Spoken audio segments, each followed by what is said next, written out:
वापटा की गुंडागर्दी ना मंजूर हाल की है।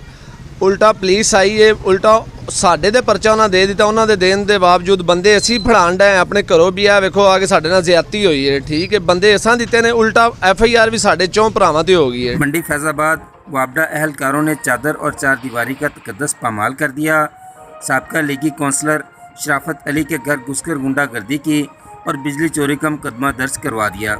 अहले इलाका का वापडा मंडी फैजाबाद के खिलाफ शदीद एहतजाज। वापडा अहलकार सब डिवीज़न मंडी फैजाबाद नजमुल हसन चौहान और मोहम्मद शफीक हंजरा ने चादर और चार दीवारी का तकद्दस पामाल करते हुए साबका लीगी कौंसलर के घर महल्ला कोट याकूब मंडी फैजाबाद में दाखिल हुए, गुंडागर्दी की। शराफत अली ने पुलिस थाना फैजाबाद को 15 पर कॉल की। पुलिस थाना मंडी फैजाबाद गुंडागर्द अनासर नजमुल हसन चौहान और मोहम्मद शफीक हंजरा को गिरफ्तार कर ले गए और उल्टा शराफत अली और इसके भाइयों पर लेस्को मंडी फैजाबाद ने बिजली चोरी का मुकदमा दर्ज करवा दिया, जो कि लेस्को सब डिवीज़न मंडी फैजाबाद की ज़्यादती और गुंडागर्दी है।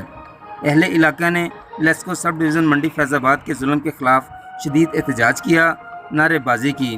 चीफ ऑफिसर वापडा से मुतालबा किया है कि गुंडागर्द वापडा अहलकारों को मुअत्तल किया जाए और झूठे मुकदमे को खारिज किया जाए।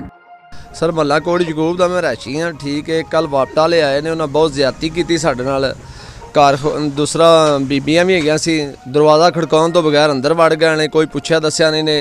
असी पूछा भी क्यों अंदर वड़े जी, की वजह बनी। उन्हें जी तुसी चोरी बत्ती बालदे जी, असी जी कोई बत्ती नहीं बालदे। उन्हें सारी तलाशी ली, कोई बत्ती किते लगी नहीं सी हैगी। साडे नाल बहुत उन्हें ज्यादती की है।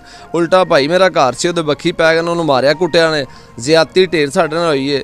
ठीक है, सानू कोई इंसाफ नहीं मिलन दिया है, कोई गल नहीं, कोई बात नहीं। वज़ीर आला अगे साडी अपील है कि मेहरबानी की जाए, सानू इंसाफ दिता जाए। हाल की है, उल्टा पुलिस आई है, उल्टा साडे दे परचा उन्होंने दे दिता, उन्होंने देने के बावजूद बंदे असी फड़ाण डे अपने घरों भी आ वेखो आके साडे नाल ज्यादती हुई है। ठीक है, बंदे असां दिते ने, उल्टा FIR भी साडे 4 भरावां ते हो गई है। ठीक है, साडे नाल बहुत ज्यादती करन डे ने, कोई पुछ दस नहीं होण दी हैगी।